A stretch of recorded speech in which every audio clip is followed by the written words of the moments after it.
আজকের রেসিপি ভাপা পিঠা। আর এই পিঠাগুলো অনেক সফট স্পঞ্জি টাইপের হয় আর খেতে কিন্তু দারুণ টেস্টিও হয়।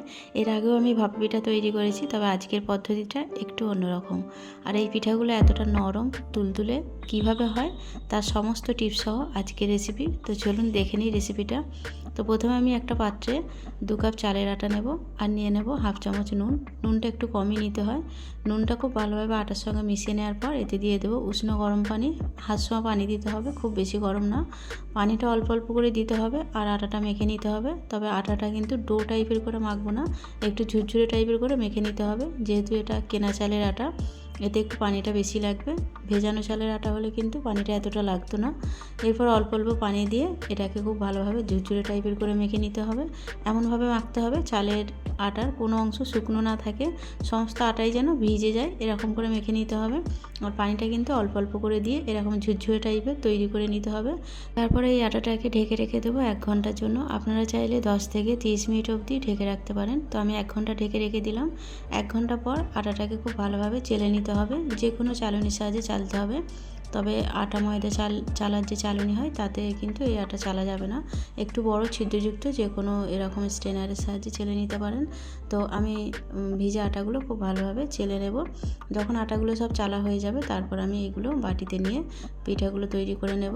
তো সবগুলো আমার আটা চালা হয়ে গেছে, যেহেতু চালনিটা অনেক বড় ছিল। তারপর 1 কাপ গুড় আর 1 কাপ নারকেল কোড়ানো নিয়ে নিলাম।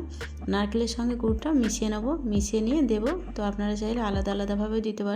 আমি নারকেল আর গুড় একসঙ্গে মিশিয়ে নিয়েছি। আর একটা আমি বাটিতে নিয়েছি একটা সুতির কাপড়। কাপড়টা একটু আগেই ভিজিয়ে রেখেছিলাম যাতে ওটা অনেকটা নরম হয়ে যায়।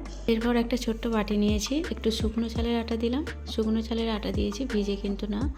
এরপর আমি ভিজা আটাগুলো দিয়ে দিলাম, 2 চামচের মতো দিয়েছি। দিয়ে দেওয়ার পর এর মাঝখানে আমি দিয়ে দেবো নারকেল আর গুড়ের মিশ্রণটা, যেটা আমি মিশিয়ে রেখেছিলাম। আপনারা চাইলে যদি বাটির সাইজ বড় হয় সেক্ষেত্রে 2টো লেয়ারে দিতে পারেন। যেহেতু আমি একটা ছোট বাটি ব্যবহার করেছি সেই জন্য আমি একটা লেয়ারই দিলাম। মিডিলে আমি দিয়েছি নারকেলের কোড়াটা আর গুড়টা, মানে যেটা একসঙ্গে মিশিয়েছি সেটা। দেওয়ার পর উপর থেকে আবারও 2-3 চামচ আটা দিয়ে দিলাম। আটা দিয়ে উপরে খুব ভালোভাবে এটাকে মসৃণ করে মিশিয়ে মিলিয়ে দিতে হবে। তো চারিদিকে খুব ভালোভাবে স্প্রেড করে দিলাম চামচের সাহায্যে। দিয়ে দেওয়ার পর উপর থেকে ওই নরম কাপড়টা যেটা আমি ভিজিয়ে রেখেছি ওই কাপড়টা দিয়ে দেবো। আর কাপড়টা কিন্তু প্রত্যেকবারে দেওয়ার পর একবার করে পিঠে তৈরি করে হয়ে গেলে তারপর একটু ভিজিয়ে আবারও দিতে হবে। কাপড়টা দেওয়ার পর মুখটা খুব ভালোভাবে এইভাবে টাইট করে পেছনটা একটু কাপড়টা ঘুরিয়ে দিতে হবে। আর এই পিঠে তৈরির সময় সাদা কাপড় নেওয়ার চেষ্টা করবেন। আর যেই কাপড়টা রং ওঠে না, পরিষ্কার হয়, সেরকম কাপড় নিলেও নিতে পারেন। আর কাপড়টা সুতির হলে বেশি ভালো, সুতির কাপড়েই কিন্তু এই পিঠাগুলো খুব ভালো হয়। তারপর এরকম একটা লুচি ছাঁকনি নিয়ে নিলাম। নিয়ে আমি কী করলাম, ওই বাটিটা বসিয়ে দিলাম। বসিয়ে দিয়ে আমি গ্যাসে আগে থাকতে পানি ফুটতে দিয়েছিলাম। পানিটা ফুটে গেছে, তো সেই পানির উপরে আমি ছাঁকনিটা দিয়ে দিলাম। আর উপর থেকে হালকাভাবে বাটিটা তুলে নেব। খুব তাড়াহুড়ো করে তুললে কিন্তু হবে না, মোটামুটি বাটির যেন শেপটা চলে আসে। তো বাটিটা তুলে নেওয়ার পর আমি কি করব, ওই ভিজে কাপড়টা উপর থেকে হালকাভাবে দিয়ে দেবো, খুব বেশি কিন্তু হুড়োহুড়ি করে দিলে আবার পিঠেটা ভেঙে যেতে পারে। তো দিয়ে দেওয়ার পর গ্যাসের ফ্লেমটা হাই করে দিয়ে উপর থেকে আর একটা বাটি চাপা দিয়ে দিলাম। দিয়ে 3 থেকে 5 মিনিট আমি এটা অপেক্ষা করব। যেহেতু বাটিটা ছোট তার জন্য সময়টা 3 থেকে 4 মিনিট লাগতে পারে। আর বাটির সাইজটা বড় হলে 5 মিনিটও লাগতে পারে। তো যেহেতু ছোট বাটিতে করেছি 3 থেকে 4 মিনিটেই কিন্তু পিঠাটা রেডি হয়ে গেছে।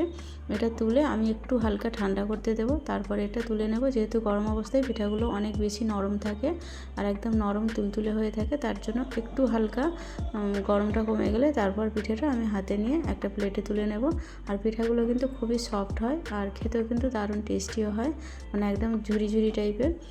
তো দ্বিতীয়টাও আমি ঠিক একই রকমভাবে তুলে নিয়েছি। তুলে এভাবে যখন একটু গরম কমেছে হাতে তুলে নিয়ে তারপর আমি প্লেটে নিয়ে নেব। আর প্রত্যেকটা পিঠাই এভাবে তৈরি করব। আমি মোট 2টো পিঠা তৈরি করেছি, বাকি পিঠাগুলো একইভাবে তৈরি করে নেব। আর এই পিঠাগুলো তৈরি করতে গেলে যে বিষয়গুলো মাথায় রাখতে হবে, আটাটা যেন খুব ভালোভাবে ভেজানো হয়, কোনো অংশ শুকনো না থেকে যায়। শুকনো থাকলে কিন্তু পিঠাগুলো ভেঙে যেতে পারে। আর নারকেল গুড়ের মিশ্রণটা মিডিলে কিংবা একটু ওপরে দিতে হবে, একদম প্রথমে দিলে কিন্তু ওটা বাটির সঙ্গে জড়িয়ে যেতে পারে। আর যে কাপড়টা ব্যবহার করব সেটা সুতির হলে বেশি ভালো হয়। আর অন্য কাপড় হলেও কিন্তু রং না ওঠে, এরকম কাপড় নিতে হবে। আর গ্যাসের ফ্লেমটা হাইতে রেখে পিঠাগুলো সেদ্ধ করতে হবে। আর প্রত্যেকটা পিঠা হয়ে যাওয়ার পর কিন্তু পানিটা দেখে নিতে হবে যে কমে গেছে কিনা। তো রেসিপিটা ভালো লাগলে একটা লাইক করে দেবেন। আর দেখার জন্য ধন্যবাদ সবাইকে।